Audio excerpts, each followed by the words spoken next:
Yeah, what's good? Yo, what's good? Mr. Brandon Live. We're watching your VOD. Talk to me. Uh, What's good? First off, like I think obviously you were in a shitty situation with all this, but like, Yeah. but like getting it out, I'm sure was like Oh, super helpful. I had to get it out just for like my mental. It was just like driving me insane. So this whole like Ray thing. So you're saying it like Ray saying on Twitter, you responded to Rab's fucking tweet with the clip of him bowling or whatever. You're saying it happened more than once? Oh, dude, it happened like okay, maybe once a week might be gas, but maybe once every 2 weeks. It's been happening since Vanguard.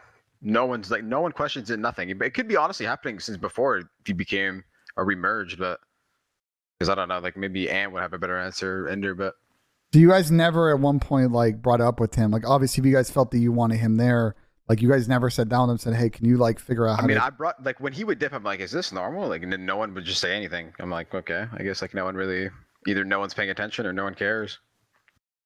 Yeah, because I know, like a lot of teams have multiple coaches. Like sometimes they'll rotate their coaches for scrims. You know what I mean? So that they don't, to your point, like you don't want to always hear the same voice after a fucking map and shit like that. You know what I mean? Yeah. But like that's definitely like I'm surprised that y'all didn't. If you felt that way and you talked about it with the guys and they felt that way, I'm surprised that y'all never like fucking had that conversation. Wait, you're banning my chats? Remember, were telling me to Yeah, chat. yeah. One of your fucking mods. No way. Bro, this was back when apparently you and I were beefing like Oh shit! at the beginning of last season. So, but yeah, no, I mean, while I have you here, I mean, obviously you fucking said your piece on stream. I haven't gotten all the way through your fucking video yet. I'm like 20 minutes in. Seeing the reaction this morning, like getting the alt there, like how do you feel now about like telling Honestly, the like story? looking back at it from last night, I was definitely caught up in the heat of the moment. But You definitely put the fucking popped overdrive, bro. You were like, yeah, I was just so mad. I was just like looking back at it, I'm like, holy shit! I probably should have waited, but I don't know. Like should have, but I just had to get it off. It was just bothering me so much, especially after watching the podcast. And it just like I'm just, at least for me, it's like it's not one of those things where just randomly. It's been like a whole like narrative, and I just thought like I was just looking at it like it was just so easy for them to just like push a stigma or I don't know, just like a reasoning to like drop me. Like if they wanted to like drop me and then move on, and then because they wanted to win and they thought that was the best decision, and I would just be like, ah, whatever. It sucks for me, but I just have to move on. It is what it is. But just like it was like they were looking for an excuse to drop me and then like just use like an easy one because it was me, like I don't know, like a narrative, I guess. you felt like with the team not making it to the weekend at Major One, you feel like you got scapegoated. Is that what you're kind of basically trying to say? You felt like they were trying to kind of make a change, and they felt like they'd already kind of decided. I don't want to say they were trying to draw me because that's not like obviously going into the year. It's not like they were playing with me to try to draw me, but I just felt like I don't know. It was just But I'm a little confused because it's like that like from your perspective, that's weird. Then why they'd want to do that if you guys ran it back? So that's why I'm a little confused. It's like I know that's why yeah. we made a roster change in 2022 and made another one in 2022. Like we didn't even wait till the next year. Like we literally made a roster change and we had 3 weeks of or we couldn't practice for 3 weeks because two of us had COVID, and then we just weren't getting the best reps. I thought honestly that first event wasn't the worst event. We were actually really confident going into it. I know the team won't say that, but we were delusional going into LAN. We were talking crazy, saying like, oh, we actually might actually, I don't know, do something. I can't wait to actually play. We've been getting joked, all this shit, and then we went to LAN and then didn't get out of groups, and then instantly made a roster change in the first hour that we lost. So like when Ann had COVID, Ilya had COVID, like that, was that practice you think productive, or do you think like you guys were just kind of going through the motions there? I mean, we didn't even practice some days. Like the first week that they got COVID, we didn't practice, and then the last like couple of days, they were just getting over their COVID, and then as soon as they got over it, then Ann got COVID again. So then we kind of have to restart that process, and then, I mean, that was just basically it. I mean, the practice was just, I thought could have been better, but it was understandable because some people are sick, some people are fucking. I mean, there was just like extra shit going on. Like obviously, like our studio, this is another thing too that no one's really bringing up. But our net at the studio was tweaking. That's like one of the reasons why we started. Bro, you playing guys at the had office. problems at the fucking hex quarters but people have been Yeah. complaining of internet there for literally years. Yeah. So then that's why we had to start playing. So like that's why we had a couple weeks of just fugaze. But other than that, like I thought we were getting decent practice. It's not like we were getting like with the M4 meta, we were one of like the better teams, especially. But like relative to other teams you've been on in the past that have won chips, like if you were to rate that practice like 1 out of 10, like what would you give it? Like going into the major, probably like a 6. It wasn't like a 10 for sure. Like our major one practice from last year was like definitely like a 9-10. Like BO4, same thing, 9-10. But it was just like the situation was completely different though. It was You're like our saying the six GAs like though our is you're saying the okay. six though is because of the like the COVID shit and just like the momentum, or is it about Like, the shit that you're working on? I don't fucking know. I mean, I thought I was fucking progressing. I don't fucking know, bro. Like I was into it. I was on time, but it just felt like I don't know. Like we weren't progressing as a team, so I don't know. My reasoning is like I thought like we were doing pretty decent as a team because we were winning league matches, and then I thought we won basically every single league match, even like the Minnesota one. I mean, we kind of got Fugaze out of that one, Yeah, that was but kind then of like unlucky. yeah, that was just like whatever. But then we choked the one against LAT, and then the one when we also lost to the LAT one, we didn't even address like why we lost. We kept saying shit like fucking oh our practice is shit and all this, but I don't know what the fuck we're saying. We're saying some shit like that, but then we didn't even address like us. For example, choking a 5-3 lead game 2, I was like, bro, we got to address this. We didn't even make a play 5-5. Like we just sat there and just basically played scared, right?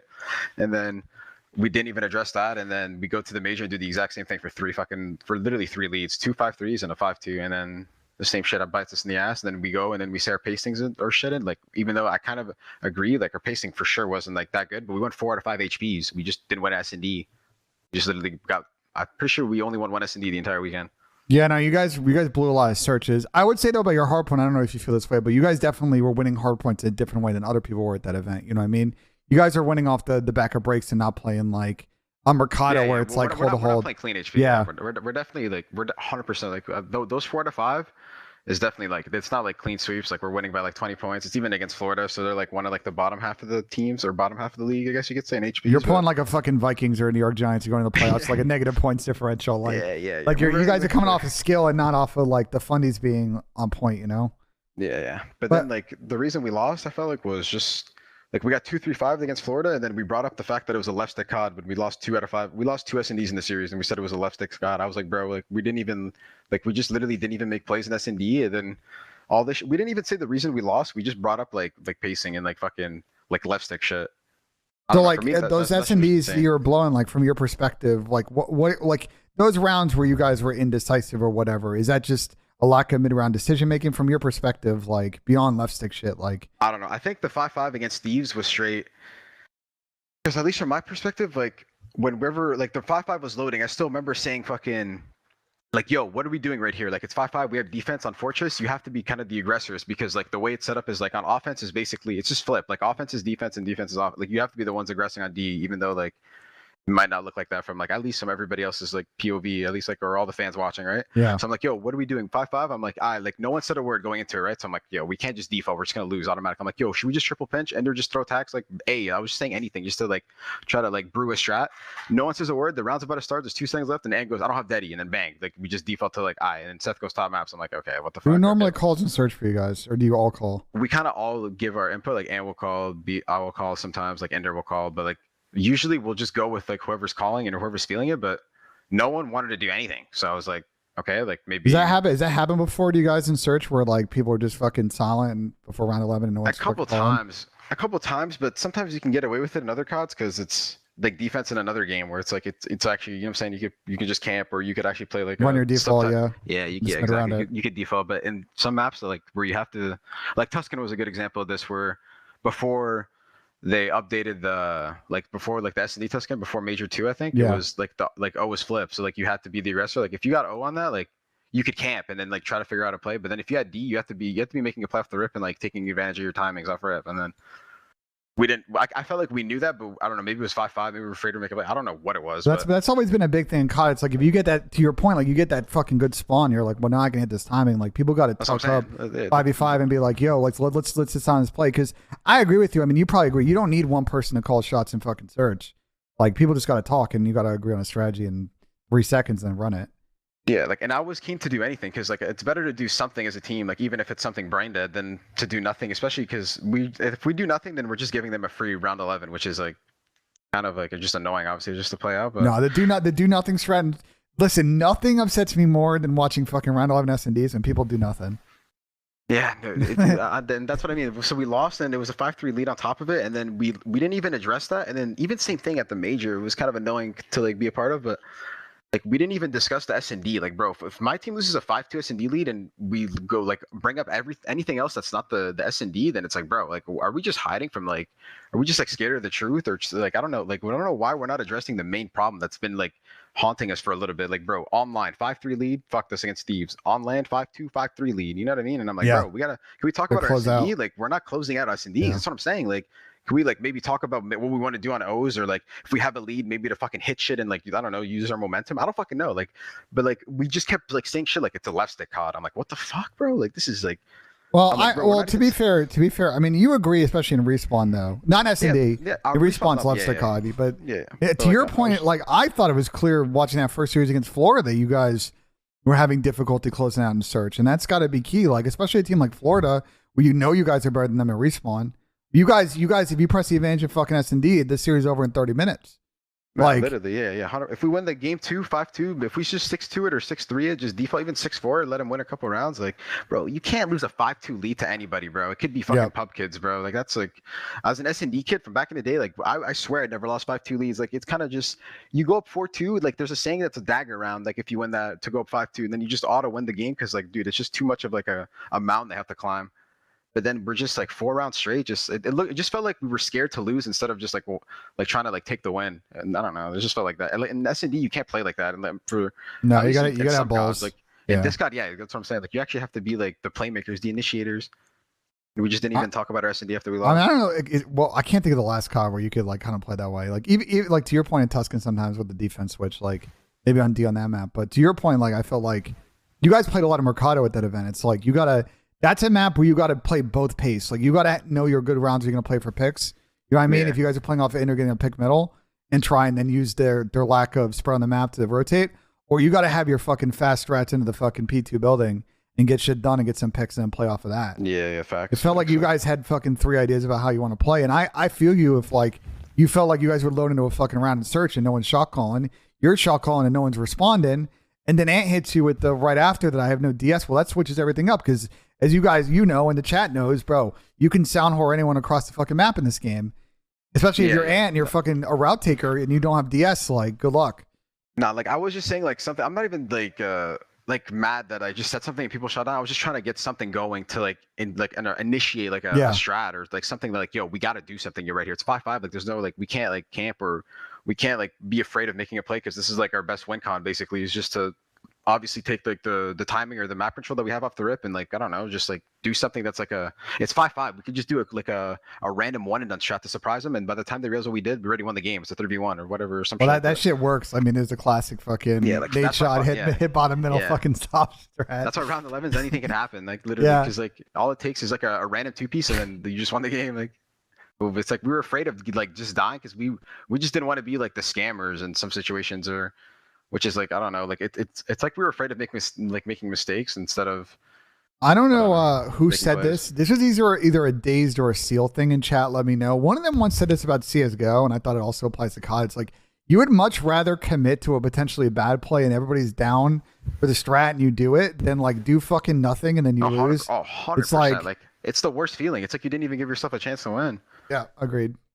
So I mean that's the S&D point. My question to you, because again, I haven't watched your whole thing, and I know you said a lot about fucking Ray and all this. Like, what's the last convo you've had with that camp? Like right when you got dropped. Like, have you talked to them since then or no? Yeah, it was. I was in a call with Seth and Ant, and then I got to address this too. People thought Ray was in the call. Ray didn't even call me. Like, it was literally Seth and Ant, and then they were talking to me for 40 minutes, and then it was the 40 minutes was like the reasoning, and I was disagreeing with it. I wasn't saying like I'm trying to get back on the team, like all this. I was agreeing. I was like, yo, if you guys want to like make a roster change that's gonna help you guys win, then like I respect it. Like, but just the reasoning they were giving me, I thought it was fucking bullshit. So like, have you expectations set with them at all? Like, what your future is at the org? Like, where that conversation ended? Is it clear to you like what they want to do with you long term or no? Nah, they didn't say. Like, I mean, I don't think I can even say like stuff like that. I mean, that's fair, but I'm just asking, like, have you talked to them about like them selling you anything like that? I've talked to Hector. As of now, I'm still on the team. Okay, so that conversation has happened. Which is good on his part. Yeah. I'm just trying to think like other. So again, I'm only 21 minutes into your 1 minute clip video that you have. It's got 30,000 views on Twitch right now. So holy shit, I actually went crazy on that. you were definitely snapping like so. I guess looking at one thing I'm curious about is early on in your video you talked about the showing up at noon as opposed to 1 p.m. thing, and you were saying Yeah. obviously that you were always on time and other people were late. Yeah. Like it. One thing I was saying on stream, and I'm curious your thoughts on it. Like, do you agree with the thought process of like talking before you guys load in the first map on what you want to work on and shit like that? Like, what's our focus for today? 100%. That's Okay. why I don't think. I mean, I think getting on at 1 is definitely OD. I think if we got on at like 12:30 and then just for 30 minutes just warmed up, just talked with each other. Maybe if there was, I'm like a fan of doing like 1 hill per game or 1 hill per day. Sorry, just so it's not like too much info because we've done VOD of like a map or like even 2 maps and it's like you don't remember shit because You like, guys it's like, simplify it. yeah. But if you remember 1 hill, then it's like really easy to like, it's this hill. Like we talked about this, that, and it's like everyone just processes like the info and then everyone remembers it. But I feel like going over 1 was definitely OD. It's like it was kind of like it was kind of just like we did 1 just because, or showing up at 12 star. It was just because of like, nah, we're doing 12 just so like we're just to like set a point or make a point. Like, nah, like what the fuck, we're doing it this way because like we're all gonna go hard. I don't fucking know. Was that just a this like an season authority thing, or was this a Vanguard? Did you guys start doing this in Vanguard? Vanguard? I think. Yeah, it was Vanguard. Is this But, like, it before was, or like, after Major One? It was halfway through. Yeah, it was after. Wow, this was like Major, like halfway through Major 3, maybe like near 4. So what were you guys doing before Major One? Like, what was your? Would you guys show up at 1 or Like 12, like 12:30, 12:45, just like 20, 30 minutes before scrims. Okay. Basically. I just got to thank a couple of subs real quick. Clever with the 5 bomb. Let a pup for you later. Pack Squad, Snow BW, Thin Grace, Grab, Blizzard coming in with the resub. Chris W, D Brutal, Dags United, Big Poppy, Backward Palmer. I like that you name. Good time, and Shapiro. Thank you guys for the subs. I just one more follow up on that real quick, Bruce. Is like when you guys were doing your 12-1 thing, like to your point, like you guys were always. Was there a lot of VOD watching at the time, or was mostly they were just on call, just bullshitting, like warming up? Recently, when we started doing the 12-1, we started watching VOD, but it's so hard to watch VODs when you're literally looking at a mini map. It's insane. Like it's like wherever, like it's just like a. So wait, hold on. So he only recorded the mini map? Dude, like it's fucking crazy. Like full screen mini map? Dude, full screen mini map. Because in the game, you could literally only watch the mini map. It's a setting, like so you could actually just literally black out the entire POVs and only show the scoreboards in the mini map. And then when we're watching the VOD, it's like, dude, 2 needs to be helping 4, and then 1 needs to block the. I'm like, what the fuck? We're like chess pieces, bro. Like we're not even talking. I'm like, bro, like, and I would be 1 in the situation. I'd be like, dude, I was throwing a trophy. We called for a trophy. It's P3 on fucking embassy or some shit, or I was a kill off streaks. There's nothing in the moment situational that's like ever playing into factor. Like you were 1 shot or your teammate called for help or anything. Because the VOD's also muted. Well, not this year, but last year it was, but. Just like little shit like that where we're only watching the mirror. We're not even seeing anyone's point of view. Where like if someone's trying to show me like an angle that they could watch like across or something like specific, like yo, you could play like here and you have this and that push or whatever, like X and that, whatever. I was like, I don't even fucking know what you're talking about. Like I can't even watch it. Like we literally like maybe like on the mini map, like fucking show me, I guess. I don't know, but. So you guys you never watch like normal CODcast or POV VOD? We just watch 1 shoots at 4 or 1 shoots at 5 or whatever, and then that's literally it. Like this is a thing. Like the whole like going back to the beginning of last year. Like you're saying you guys did it the whole time. Nah. Last year we were because Troy was recording our VOD. So last year he was like recording like our whole POVs, and then basically, honestly, like there are some days that because some days Troy didn't record and Ray would record. The days that Ray records, he's only showing a mini map. And even this year, I brought it up. I'm like, yo, can we start showing POVs? Like, there's so much shit that's new to, but it's a new game. There's so many angles that we could be, I don't know, showing each other. Like, and is like. He's a nerd, you know what I mean? Like he's ahead with like, yo, like you could play this spot and watch this and that. Like he would do that a lot last year, and then we'd be specking like, oh shit, I didn't know that you could do, you know, say I don't know, like this is like a hybrid spot you could watch, like just like different lanes and all this stuff. And then, I brought it up this year. I'm like, yo, can we like start like recording POVs? Like we still get the mini map with the POV. Like what's the difference? It's not like you don't. And then I kept saying it every day. I swear I was getting ignored every time. But I'm pretty sure one time Ray brought it up, and then he was like, oh no, it's because like you don't really see the mini map. I'm like you don't see the mini map, bro. What? Like you see the mini map clear as day when fucking you still show the POV. But it was just kind of like you was trying to make a point that like, nah, this is how I do it. You know what I mean? So I'm like, okay, I can't even argue this, bro. Like this guy's so set on. Yeah, I'm a little because I agree with you. It's like. First off, when I watch COD, like I normally stare at that minimap bottom left. Like, but the problem with that is like it is only so big, and even if you're full screen minimap, like you to your point, like you can't see angles, you can't tell if someone's L triggered or not. You can't tell like they just got bad timing, dodging nades, fucking throw. Like you can't see if people throw trophies on the map. Yeah, kill off Like, streaks or like how, I don't know, you're laying down. Like you can't even see like a little yeah. like shit that's super helpful or super insightful. That would give you so much like detail about like a situation. Like, oh shit, I didn't know that you were doing it like this. Like, because I was like, I don't know, I was calling for help. I was kill off streaks, but I didn't know that you were like stuck here, but you're also soaking. Like so much shit. Like, So you're the only. So no. So just to be clear, like you guys never brought this up array of like, hey, can you at I least brought this up. record POV I brought VOD? this up with Ender once, and then Ender was like, yeah, like I mean, like he was kind of like also like agreeing with me, but like it was kind of like a like you didn't really care enough to not care enough, but he just like didn't want to, I guess, have that like tension or friction of like bringing it up or some shit. And then no one else thought it was that big a deal. I don't know. I thought it was mind blowing that Yeah, we're the only team in the league watching a mini map I'm a every little day. confused because like I get it. You can record both. Like they like for example, right now you guys had JP and you had Ray. Like both of them can one can record map, one can record POV VOD. You got both, and you can like reference it. There are a lot of tools you can use, like Insight CG and a bunch of other stuff that you can throw all the VODs in there and split screen and shit like that. Yeah. But I'm surprised that you were the only one on your team. Like, I'm sure at some point people want to go back and watch their own gameplay. No, That's what I'm saying, Yeah. dude. The amount of times I'm like, dude, I fried that series. Let me go watch, and then I'm like, oh, I can't even watch. I'm just looking at my in the five, just shooting at people. It looks so trolly. yeah, it's a little. If I get a chance to talk to Ray here at some point, I'm very curious his thought process on that because I agree with you on that. It's like, look, full mini maps actually really useful if one of them wants to record it, like in a situational, being able to see that because sometimes the small mini maps a little bit hard with depth and all that shit. But I also agree with you. Like getting the POV is important because again, the trophy thing is a great example in this game. As you know, it's like knowing in a situation if you guys were trying to break a hill with trophies down or in, and who had nade and who has not nade is like super understanding of like weird 50-50 situations where you guys are fucking up like fundamentals, and you can't tell that from a full mini map. Yeah, this game is so like just even a hit marker could change the outcome of like an entire situation as like literally like fugazi as that sounds, and then where you're just deleting all the details of literally COD. That's all like COD is just pure in the moment situational like esport. You know what I'm saying? It's not like oh dude, you always do this and you're always gonna win. You like rotate at 30. Like COD's not played like that, bro. It's not played on a mini map. Like you have to understand like everyone's like you know what I mean? Like I don't know, like everyone's like I guess insight or what they're like, doing or the reasoning behind it. It just felt like I don't know, like I was I don't know, like arguing like a completely different side. I mean, I'll be honest to myself. When I first came in and would watch the Team Scream World War II, I'd talk to Chris and I'd be like, why didn't you guys do X, Y, and Z? And like he'd be like, well, it's just cause. Sometimes 50-50s happen, and it's like you just either decide to do or don't do, and sometimes you're wrong and sometimes you're right. And it took me probably a number of years to really like kind of understand what you're saying of like, sometimes it's just gonna like some bullshit's gonna happen, right? I'm sure you guys sat down at, either this year or last year, right? When you're talking about hardpoint, like you guys probably had base rules in a given situation that you wanted to do, right? You sat down and said, well, 1 through 5, here's what like we're gonna do last guy off of spawn pinch, shit like that. Yeah.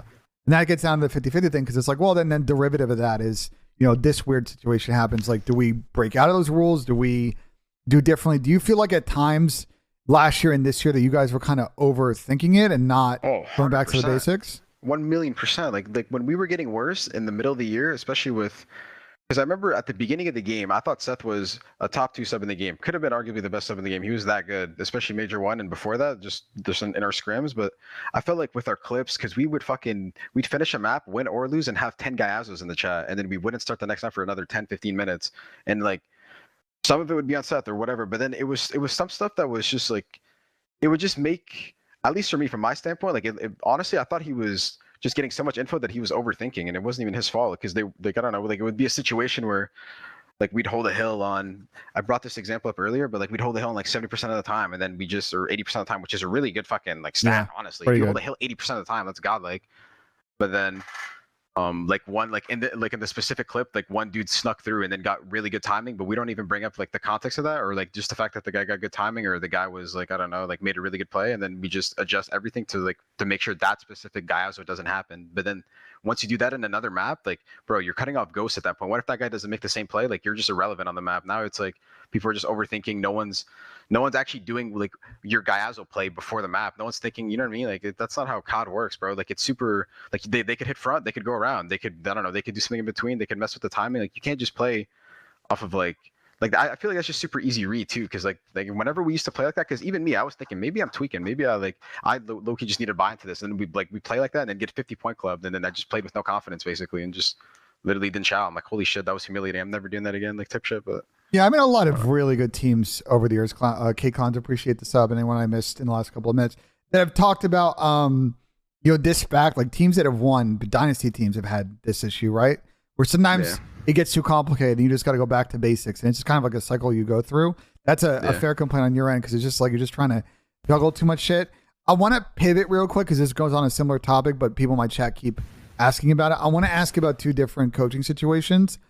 So I want to ask, what was your thoughts on the dynamic that Ray and Sender had last year? Did you like the two coach thing? Was there some tension? Like from your perspective, how do you think it works?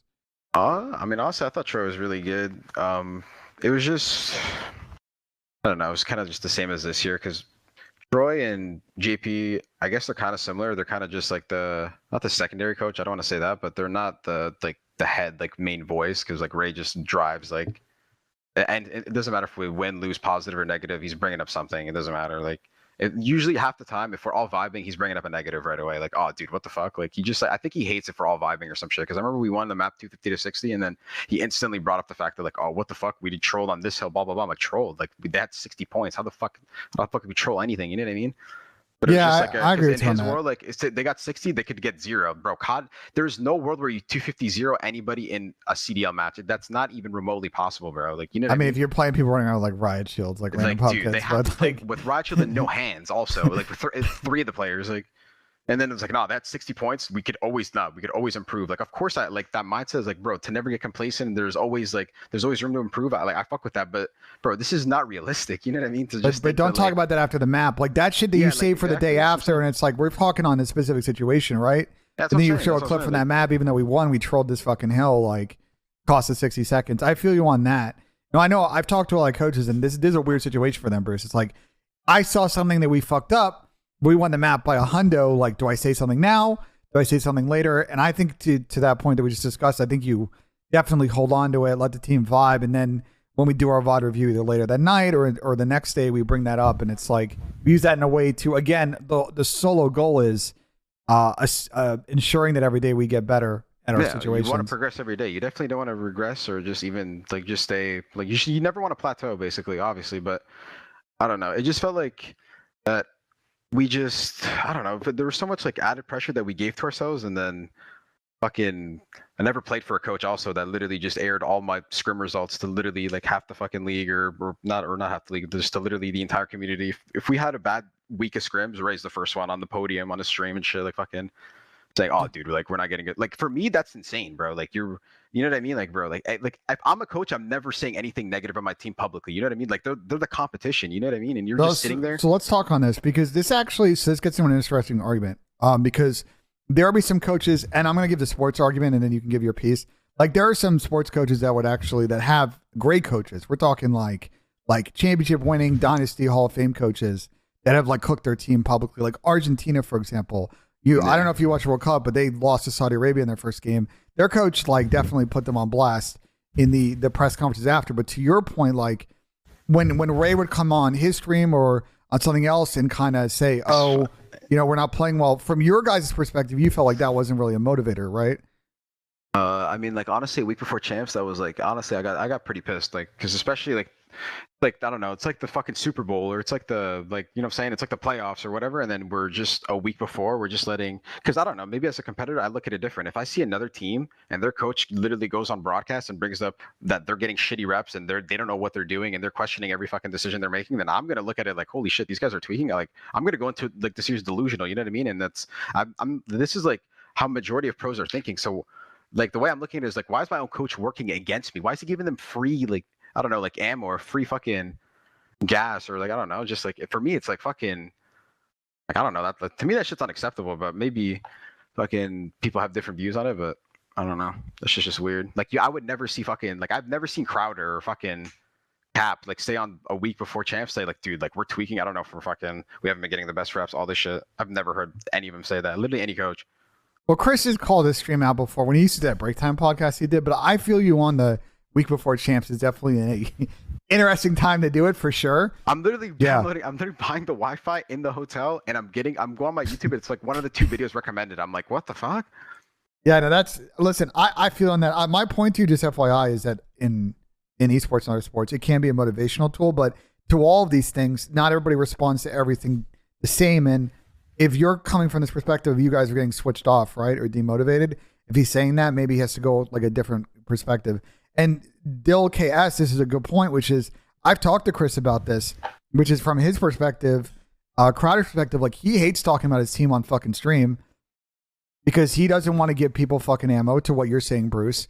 People fucking come to a game delusional. Yeah. Like, go ahead. I feel like that's huge though, because it's not like something small. Like, dude, imagine, I don't know. I just look at it different. If I'm playing a team and I'm like unsure about how they're doing or just how they've been performing or anything, and then their coach just a week before just says they've been getting shitty reps and they don't know, they're just unconfident, bro. That's like insanely, like, that's such a huge mental edge, bro. This whole esports just all mental, bro. It's like 85% mental. If you're going into the series not 100% like confident, you're gonna get fucking shit on. If you're giving the other team just like the free fucking ammo for confidence, that's like you're working against me at that point. You know what I mean? That's like, I would never hear fucking any other top coach say some shit like that. To me, that's fucking crazy. But I don't know, like, I don't know. I just hate, like, I don't know. I don't want to keep bringing like the same shit up, but that's like my main like view on it. So let's switch topics then, because we can make this the Ray roast session. But I think your video and this brought it up. So like from your end, have you like? And again, if you don't want to say this because it'll get you in trouble, like feel free to say like no comment. Is anyone from other teams like hit you up yet to say, hey, like at some point we might be making a change or we're making a change now? Would you be interested? Yeah, I mean it's definitely happened, but I think I have to wait one more stage, maybe even like league matches will. But I've definitely been hit up.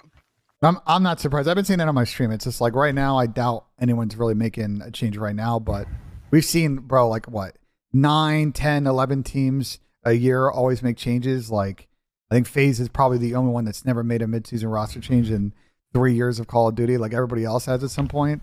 But I'm sure you've been hit up by other squads, and it might be a early February kind of conversation. But have you talked like, I know Hex has historically done this, but like if you talk to Hex, like someone comes in like with an offer, like not bullshit, like they'll make it happen.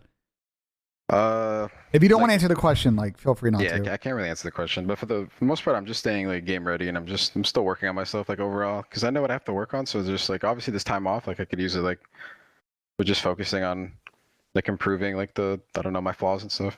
On the game ready front, just a big question that's asked in my fucking chat like every day. If you know, after the elite and teams make roster changes and challengers, are you down to pull up to Boston and play with a challengers team for like 1 week? For a challengers, like just for the tourney? Yeah. I mean, I wouldn't see why not, to be honest. If it's just like just for reps thing and just to play like on LAN, I mean, I wouldn't see why not. But I don't want to play with the challengers team just every day, like especially right now, like going into the tourney. I feel like challengers is like well, you can't even get on a good one right now because everybody's roster locked until after the elite. So like anyone works, to be honest. Well, so right now the only teams you'd be able to get on is anyone that's not in the elite, like any of the let's say top 12 teams in NA. You have to be on one of those teams. And you can only play the cups. But after the last, I believe the way it works, and someone in chat correct me if I'm wrong, after the third week of qualifier, so like that Thursday, then rosters are going to unlock in challengers until probably like the Monday prior, because there's going to be a roster lock for challengers brackets they can seed in and shit. Like there's going to be a roster mania in challengers. So yeah, that's my question was like, if someone hits you up that third week and he's like, yo, if you're going to Boston, you want to come play with us just for like a weekend, we're going to win this shit, yada, yada, yada. Like you're down potentially. I mean, I'm hoping by then, like a pro team just makes a roster changing. Fair enough. You know, that's fair. And league matches, I don't know. I mean, it's definitely possible. Where you've seen what happens. People like go 0-2 in these league matches and lose full. Like, yeah, that's kind of what we did. Yeah, at Major 1, you guys went down 0-2 and lost fucking composure. But, yeah, we just ran away. But like to be fair, you guys went down 0-2 that year, and then you ran the table after that and fucking got it done in Major 1. Yeah, I mean, I feel like it was different. I mean, I don't know. From my perspective, is like things just started to change after we won the first tourney. I just felt like we weren't doing the same routine, or not routine, but we just weren't doing the same like practice regimen that we were doing, like going into Major 1 that we were doing the entire year. It just felt like once we got a taste of winning and how like people got, I don't know, certain credit or certain gas, it just felt like people, I don't know, I don't want to say let it get to their heads, but like we just changed like our approach and just wanted more, like, I guess validity. Am I saying that right?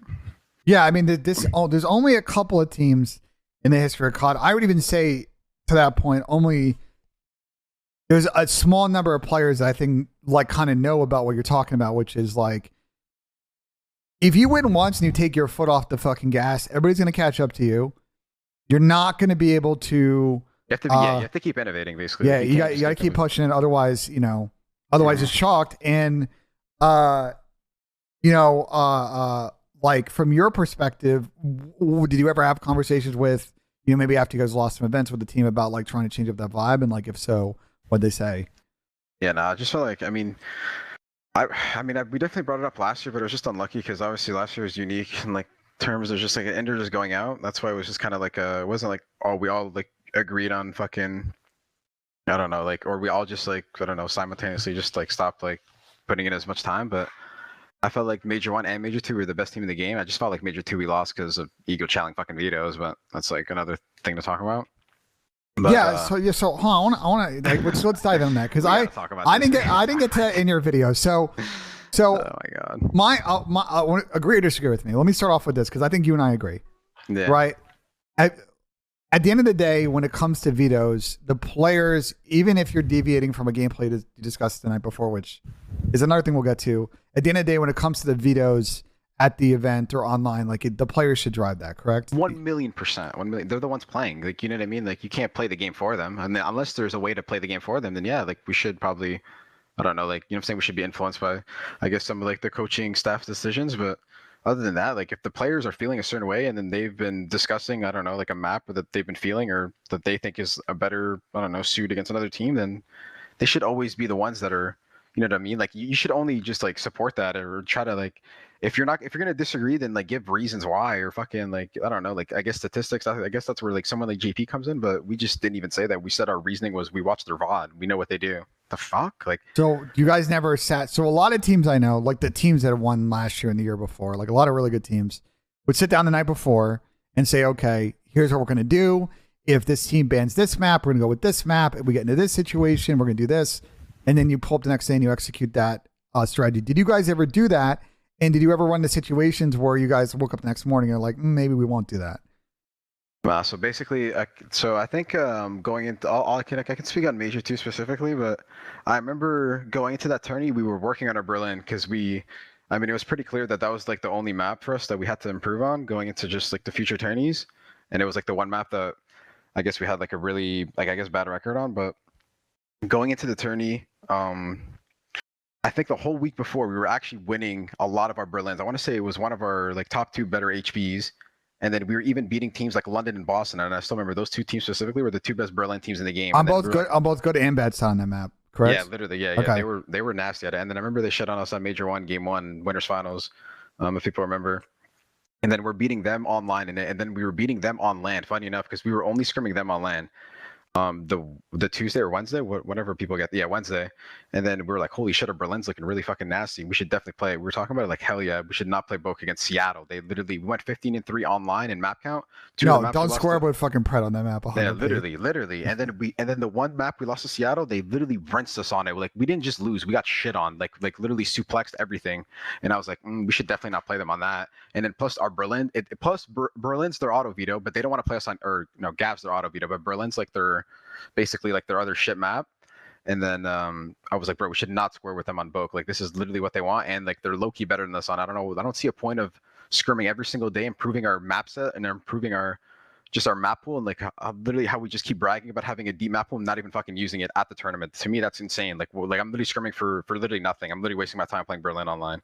But then Ray's reasoning was, no, I watch all their stuff. We're playing them on. I know exactly what they do. I'm like, what the fuck? Like, this guy's not even playing the game. And he's saying he watched all the shit. He knows what they do. As if, like, he's going to get in the game and, like, literally, like, super fucking 200 IQ, like, just shit on these guys. And I was like, I don't know if this is a good idea. But we're on a 12-game winning streak. This is why, like, it's good to add context. Because if we're winning 12 series in a row and we get on game day, I'm not going to just sit there and throw up a fit. Yeah. And just like, try to, like, just basically check us out and be like, what the fuck? Why is this guy, like, we're on 12, we're the best team in the game. You know what I mean? I don't want to just give off that vibe of, like, that, or like unconfident, or like I don't know, like just not just committed to the decision, because bro, like it's our game day. We're about to play in a couple hours, and I'm literally like coming across, so I'm not like sure about what to play and shit. Like I'm like, yeah, fuck yeah, like if you want to play that, let's go. Because then like me and Ender were just like, like, I guess he wants to do that, whatever. And we just settle on that, got absolutely fucking torqued on, and then I brought up after, he didn't even want to talk about it because I think he knew like one I was gonna tweak, but then him trying to shut me down about it just honestly made me lash out even more because it's like it's almost like he knew that he was guilty, but he didn't want me like publicly just fucking shitting on him like in front of like the whole team, and I think Hector was there too. And then I'm actually pissed at Roger because I'm pretty sure it was in the process, but Roger cut out like majority of the shit I was saying because majority of the shit I was saying was actually like. Actually, no, I was going rogue. Never mind. I thought I was saying like insightful shit. No, but... it's stuff you think that probably shouldn't be out there in a process. Never mind. No, it's all good because stuff said in the heat of the moment and that, and like that's a weird dynamic now. Is like back in the day, people. I mean, you know, bro. I used to. I'll give you a great example. There was a team in World War II. You might know what I'm talking about. It was not your team. It was another team that was on our pod when we would go to the league, and every fucking day we'd hear them argue. And it was stuff that like should never have ever been on a video. But now like the problem is you get off stage, right? And there's a camera guy right there filming you guys, and you're sort of like it's obviously important. Sure. It's important for them and the brand to grow their YouTube, and it benefits you as well because you get your personality out there. But the difference now is like, you feel weird in those situations. Nah, actually never mind. Like the more I think about it, it's probably a good idea, Roger, to keep the majority of the convo in. I want to ask you on that note, this is kind of a sidetrack question, but I actually like low-key think this is sort of relevant. What are your thoughts on that same note about streaming scrims? Do you feel like last year that hurt you guys at points, then this year not really doing it? Do you think it helped? I'm curious what you think about it.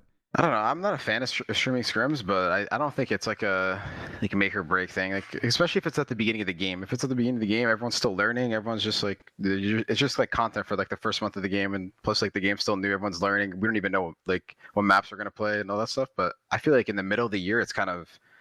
I think it's pretty shit, to be honest, because as much as people don't want to say that they're not focusing on the stream, like, bro, if you're not focused on the stream, then you wouldn't even fucking stream to begin with. You know what I mean? Like, people are always glancing at it. You're looking at your viewer count. You're looking to see if you're getting subs. You're looking to see if, like, let's say you get shit on one. People are going to look at their chat and see, like, the reaction of what's happening. You know what I mean? And then you're just not fully invested into just basically, like, the progress of the team. As much as people want to sit there and act like that, like, oh, no, what? I'm still focused on scrims. Like, bro, like, at that point, like, I feel like it's just cap. Because to me, it's like, I don't know. I feel like it's just like I don't know. It's just not. I don't know. I feel like it's not like a good. Like playing with one hand behind your fucking back because you can't really. You don't want to talk about stuff where people are gonna like. I'll give you an example. Is like I know with the guys that were on the Huntsman team back in the day was like they would. I think there was definitely some tension because you felt like you couldn't fucking have a real argument because then people were just gonna go on Twitter and say blah blah blah blah like this here at Vegas, bro. Donnie tweaked a fucking theory one day, and all of a sudden everybody lost full on Reddit. Like I feel you on that. Like, it's definitely it's definitely blown out of proportion. Like people will see a specific scenario that doesn't happen, probably happens once every other month, and then they just assume it happens like it's an everyday thing, especially if you don't stream like consistently. But I feel you on that like, I think like it's funny because people come on my chat all the time. It's like, why are the teams not streaming scrims?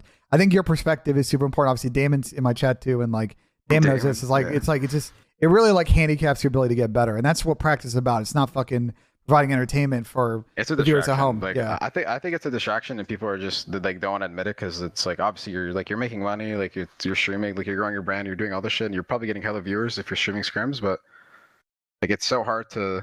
Like I've streamed scrims, bro. Like it's hard to not ever like glance at it, especially mid game. And then let's say if something's happening in your chat, let's say your stream's dropping or like little shit that you don't even realize, like you don't know you're dropping frames or somebody raided you or you got a fat dono. Like you're not really fully invested into like the team. I feel like it's a little. Wasn't there a situation with Havoc back in like Black Ops 3 that he was playing like a 2K? He was like fucking with the stream before like around 11. I feel you on that. It's like it's like you got to focus on the shit. Around 11, like holy shit. Now, listen, this question's coming a lot in chat. I know you talked about it in this video, but I didn't get there yet. Everybody in my chat comes and says FaZe Dashy. So I know you and MC are fucking longtime friends. MC and I are close. MC's obviously talked about you a lot because you guys were grinders. So you're probably friends with him, but like, are they interested in you? Do you feel like it's more of a one-way thing? Just because we can finally put that conversation to bed. If you want to address it right now. Dude, I'd love to play for Crowder, no bullshit. Like, just him specifically, because a lot of people don't know this, but going into BO4, if I didn't join OpTic, I was definitely just going to go to FaZe, just because, one, he was on the team, but I just remember, I think it was him, Tommy, who was their fourth? Was it Priesta? And they were going to get Priesta, and then they were hitting me up, and then I was like, I just remember going into World War II, how I mean, everyone was gassing him, and then I remember I would play in his like eights and stuff, Yeah. and then he was just always super cool. Like he's literally the same way he is now, like how he was like back then 5 years ago. I don't know. I Yeah, was like, I'm glad you finally addressed this because people he looked like a go mentor basically. Like, I know about the players they hit up, and people have always asked me about like that whole situation. I don't think you've ever talked about that. That you were kind of in the mix at that point. Obviously, decided to go a different direction. But like when you've had the conversation with them, like, do you feel like it's more like they want to go in a different spot with the main AR? Like when you have that conversation with them, do you think the interest is there? Or it's more like you're trying to from your end see if they're open to it, and they don't really haven't shown you their cards on that. honestly, I've never really had like a serious discussion with like all of them. I mean, I've definitely me and Sel have definitely talked with each other, like just like trolling. I've always like DM'd them like, "Yo, Sel, it might be time," but like just I don't know, like messing with him a little bit. But I mean, like playing with that team, it was like it'd honestly be an honor. Like playing with Simpa, BZ, Sel, like you can't literally ask for three better players in the world. It's actually insane how good those three kids are. So I don't know, like we haven't had really serious like combos, but You guys would be definitely one of the most skilled teams, if not this was the most skilled team ever in yeah, 44 those kids are COD. different. Those kids are Other different. than the fucking Dynasty, I think the Dynasty and like COL are probably the other two. But yeah, you guys would be pretty good on that front. I mean, I don't have any. I mean, is there anything on your end else that you wanted to kind of like speak on?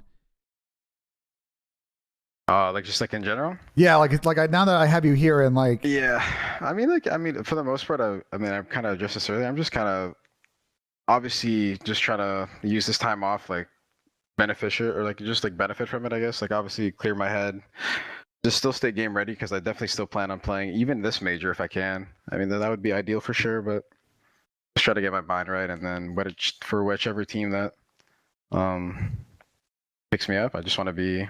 ready to go. Yeah. I just want to hit the ground running like right away. Do you like I know this since you obviously post major one you haven't scrimmed with a full team. Like I actually am curious your thoughts on like the meta right now. Like how do you feel the game is like when you come on a team and is an AR you might have to be more of a you might have to kind of be responsible for fucking blocking the back and shit like that. Like how do you feel about where the meta's at right now? Like in the like just the game plan stuff, like how it plays out. Yeah.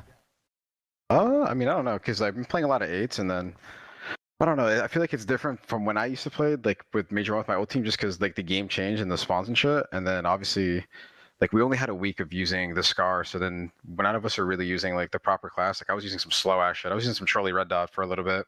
Oh, I remember the blue dot It was class. the fucking slowest class ever. And then even like the class I was using at the tournament wasn't that fast either. But then now it's like after grinding with the gun a little longer, and then also I don't know, just like seeing how the spawns work, and maybe it's just like eights or stuff. But I just feel like the game's like got faster, and then I'm kind of just picking up pace with it also.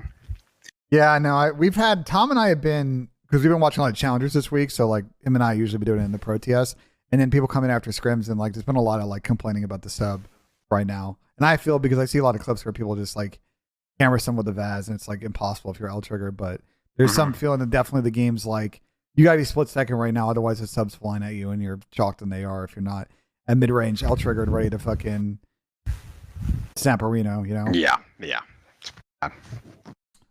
Question in my chat, like, obviously, I think you and Ray probably have a gap between you at the moment, so I'm not going to ask you on that. But between you, Seth, you and Inder, like, are you guys still cool, or is there still some time? I think you guys need to not talk to each other a bit before you guys kind of are back on good terms, or is it sort of no hard feelings at this point?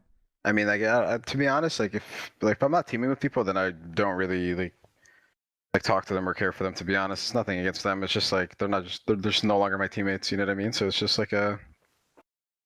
But like, to do you me, still consider them friends though? I mean, like, I don't know. It's. I mean, look, this is a weird. I'll be honest, bro. Like maybe when I retire, like I don't know. It's just hard in the moment. I don't know. This kind of. I'm sorry for like asking this question because it's like you might think differently in like 6 months now that some time's passed, but like, you know, I mean, like you might need a little like time to kind of like everybody needs to go their separate ways for a second, then you guys can joke about it at the fucking bar in like 6 months, stuff like that. You know. Sorry, I laid that on you. I just like I thought it was a fair question to ask. But like, are you like? just one more real quick, if you don't mind. Like you and Hector, cool. Like, do you? Oh nah, yeah, me and Hector, like I still fuck with Hector. I have nothing like the whole OpTic org is nothing but good things to say. Especially Hector was by far the coolest, best owner I've ever played for. It's not even close. He definitely goes above and beyond for his guys, Yeah, for sure. Yeah. I fuck with Hector. I've told, like, I know Proof's told the fucking story back in the day when he was trying to do music stuff and Hector was helping him with that. Like, he's like, when we talk about, because I think the problem with the CDL right now is you have a lot of like new owners that don't look at players sometimes as numbers. And you've got owners like, you know, I think like Tro, Hector, even newer ones like Paul, like they kind of understand how to be like, it's less about building a winning team and more about like, this is going to sound really, do you ever watch Ted Lasso? You ever watch Ted Lasso? I've heard of him. I don't think I've ever seen him. Like, what is he like a? I don't even know who he is, to be honest. There's a Ted Lasso quote where he talks about like he doesn't care if the team wins or loses as long as like he makes people better people. Then that's like what's more important to him. Like I feel like Hector definitely has that value to an extent. It's less about like, you know, want to make sure I bring like people come into OpTic and they're in a better state when they left. Hector, 100%. Hector is just like, if you play for him, like it's an experience that everyone I wish got to experience. He's just, I don't know, like he goes above and beyond for his players. Like he really makes it he just wants you to basically just enjoy like the whole OpTic, like I don't know, like culture, just the vibe of it. Like he's unreal, to be honest. I agree. He's definitely, whenever I've talked to him, I have had limited interaction with Hector, honestly, but more so than you have. But I think he definitely comes across as a good dude.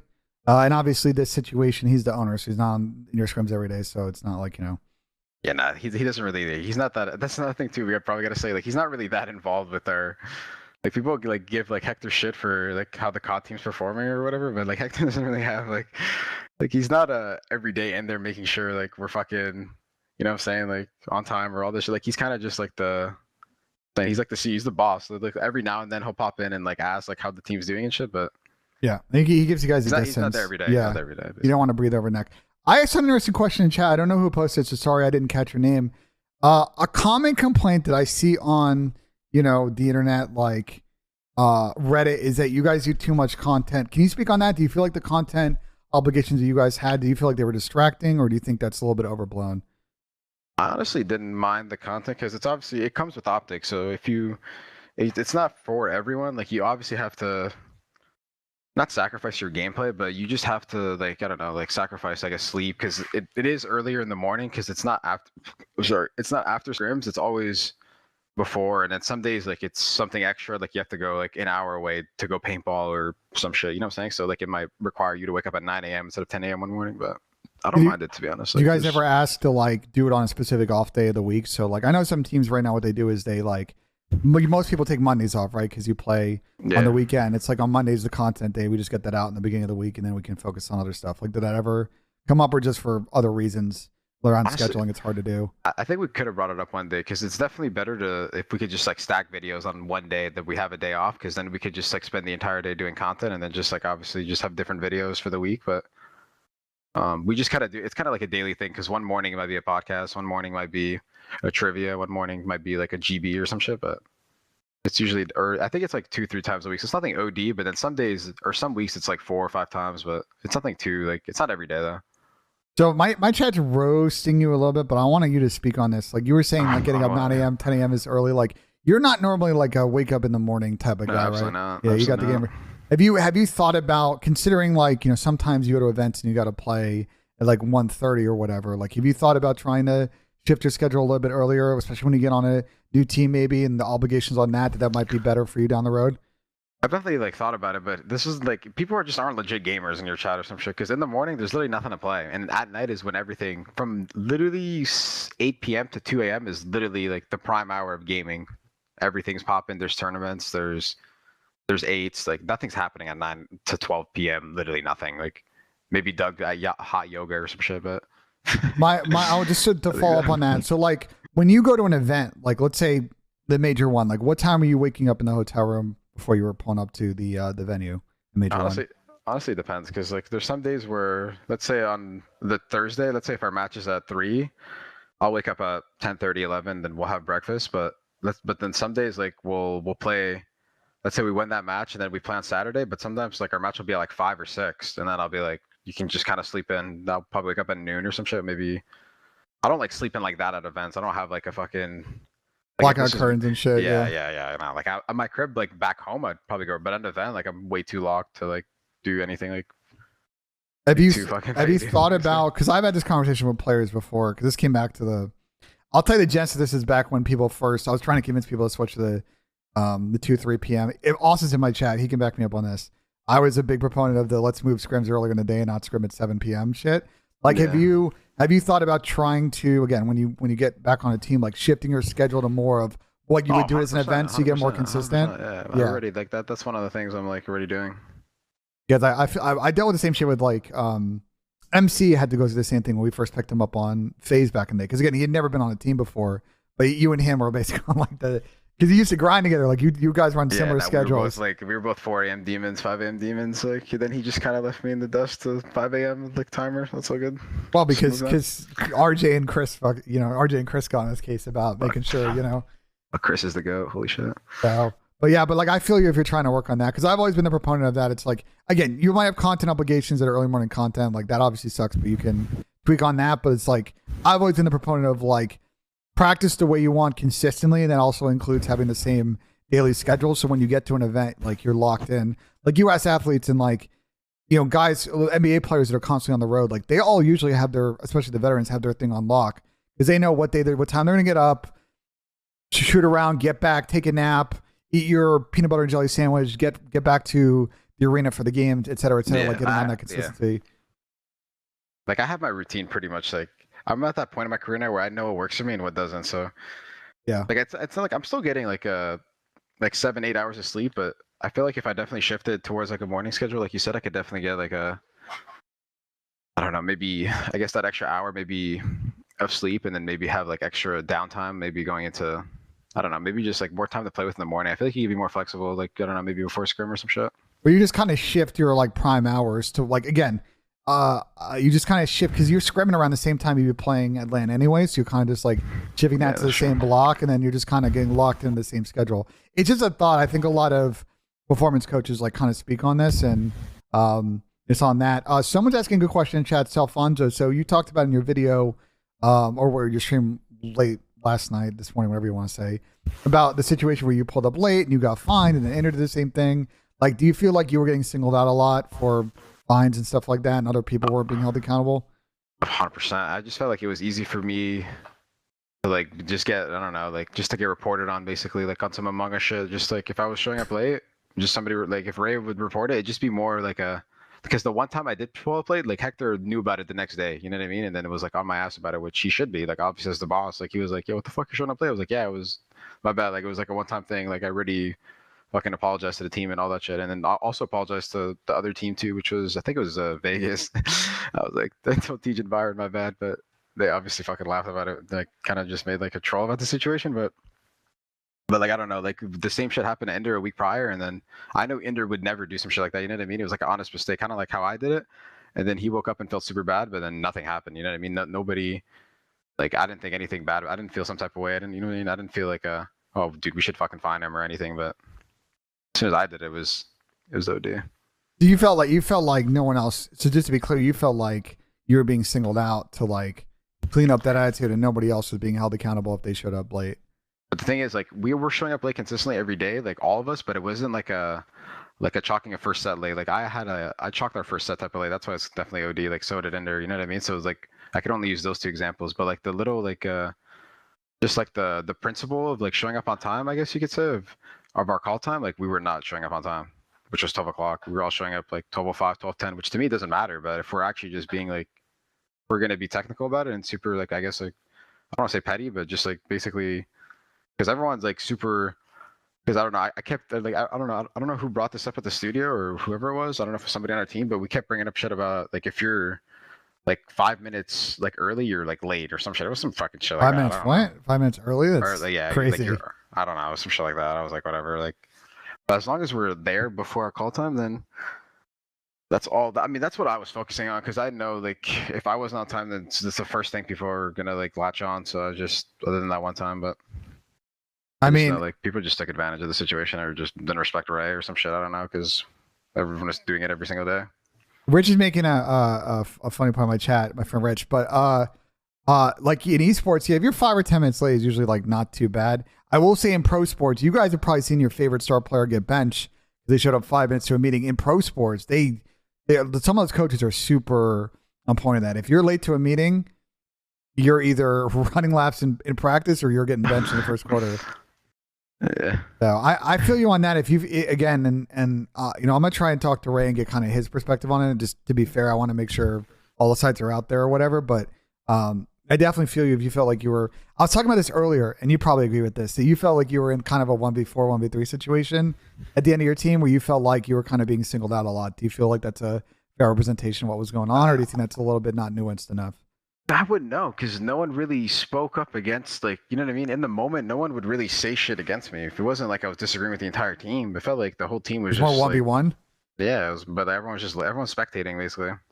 Everyone's spectating a gunfight. Everyone's in Codcaster, and then I'm on spec all by myself and shit. Like, But do you think for your current teammates that that's something, you know, and obviously they're teaming with Kyler now, do you think that's something that they need to work on because they're not really going to be able to get to the level they want if they're not really going to speak their mind after maps? I don't really know because like I think Ray just wanted like a yes man or some shit because I think I was the only one disagreeing with him, so maybe he just like enjoys the fact that Kyler's there or some shit. Maybe I don't know. I can't really speculate too much on their scrims because I'm not really there. I mean, I feel like though even then it's like the weirdest thing on a team is the map ends and no one says anything. I know from like talking to other coaches around the league, that's always the weirdest spot for them because it's like if no one's going to say anything, you don't want to always be the someone. Be the you don't always want to be the person to say something first, then the players are always expecting you to think after a map. It should be the players that bring something up, and the coach is more of a moderator in that situation. You guys are driving progression. Yeah, so I think 100%. I think the players should be the ones like driving like the argument or the discussion. Yeah, I agree with you on that. Otherwise, you get into this weird relationship with the coach where it's just like you're again your 1v1 thing. You're not people are not buying in. There's not trust, and I assume you feel that. At the end of your team, you know, going maybe into or at Major 1, you felt like that trust wasn't there. Yeah, no, it wasn't because like of course I bought into the quote unquote system and I've like just fully dived into it and then tried like, you know what I mean? Because obviously like I'm not like delusional. Like I've definitely thought like, dude, holy shit, I've only won 2 times. Maybe like I'm tweaking, bro. Let me actually like fully buy into this shit and actually really like buy into it 100% and then like literally just like I don't know, just be like 100% committed into like the system, but then I'd literally play scrims, league matches, even events, and literally get humiliated, shit on, and then it looks like we played with no confidence, all this shit. I'm like, dude, we actually just like it's like the way we played it just looks like we're not confident. Like I literally got tweets saying like, dude, we're not even moving on the map type shit. Like, yeah, crazy. I've been pretty. I mean, you probably have watched the flank. I've been critical of watching you guys play. I think for 7 or 8 months now because I watch you guys play, and I'm just like, you watch Thieves play. And Thieves is like last year in Vanguard was a great example of a team that's like go buttons in a situation they knew what to do and they suffocated you and they didn't always win maps because I think from slaying is always sometimes an issue with them. But I felt like with you guys sometimes felt like you guys wanted to do 2 different things on the map. Do you think that's a fair characterization of your sort of lack of a system? I don't know because it's like I don't know. I actually can't speak on that because like just doing 2 different things, I can't really. Yeah, that's fair. Because at least from my POV, like I can only speak on what I was doing. I feel like I was pretty consistent with. Well, cool. Is there? I don't want to like keep you here if you don't. You know what I mean? Like if you want to go do other shit. Oh no. I could stay here for like another 5 minutes. I'm about to stream this watch party soon. I don't know. I think it starts in an hour or some shit. It starts. I don't know if they're doing a 15 or a 30-minute pregame, but like, bro, you're always welcome. Like Tom and I are always in this channel usually. Are you guys in this TS? Yeah, it's usually this TS. It's usually me, Tom, Pat usually comes through at some point to just spit on Pat's usual BS. Who else usually comes in here? We've had a lot of heads when we've done these, bro. I might actually be in here. This is bro. Like, you should. like, it's vibes. This is actually a vibey call. Yeah, sure. we have good combos. You break down gameplay. We gas where we want to gas. Like that. So you're always welcome to come in here. Yeah, Chris comes in here sometimes, although I think he's probably got scrims, so he may not be in here as much. We've had Nate Shot in here before. Really? Yeah, Matt's coming. That's been pretty funny.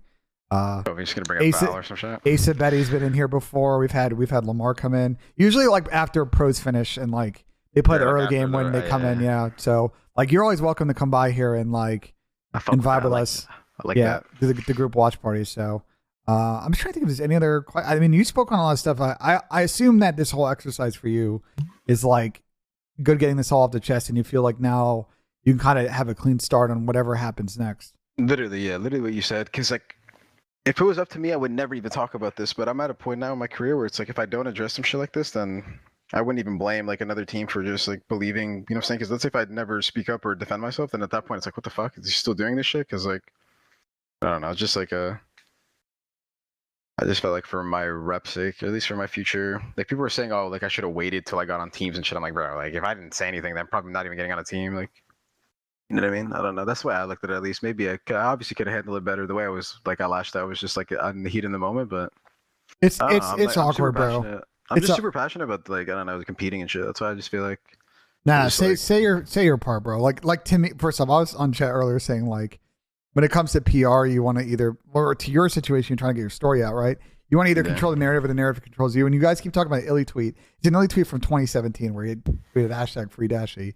So, which I think 2017 you would have been what? That'd been like World War II. 2017. What was that, bro? That might have been World War II, right? 2017. That was World War II. Yeah, that was like holy shit. Yeah, your COL team was fun times. I'll say that. Interesting team, but yeah, no, I feel on that. It's definitely weird. This is, I think, the problem with players is like they get stuck in this box of like after roster changes. Like, do I say something and make sure that I get my perspective out, or? And I don't feel like, I don't feel good about it. Like, I'm not like one of those where like I don't enjoy doing it. If it was up to me, I would never get into like any team, like fucking like just anything. I just basically going through right now. But I just feel like it's, I don't know. For my situation specifically, I just feel like it's needed. Just like it just sucks, but it's kind of just something that I have to do. Well, I mean, listen, you're always welcome to come on here and say your mind. Obviously, I don't know if there's gonna be any more back and forth than all this. I don't know what people in that camp are gonna do now, if they're gonna, because they did their podcast and said their piece, and you said your piece, and that might be that for now. But you know, I will fucking respond though if I see any more free A's. Like, I mean, if I were them, they're probably not gonna say anything else.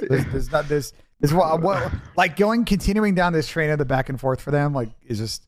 I assume from their perspective, considering they're trying to move on, I'm just trying to put my in their shoes. Like they're probably trying to move on with the team they have now. Obviously, they picked up Collar and they're gonna try and run that around. But damn it, I don't think they're gonna fucking take the bait on anything that you said at this moment.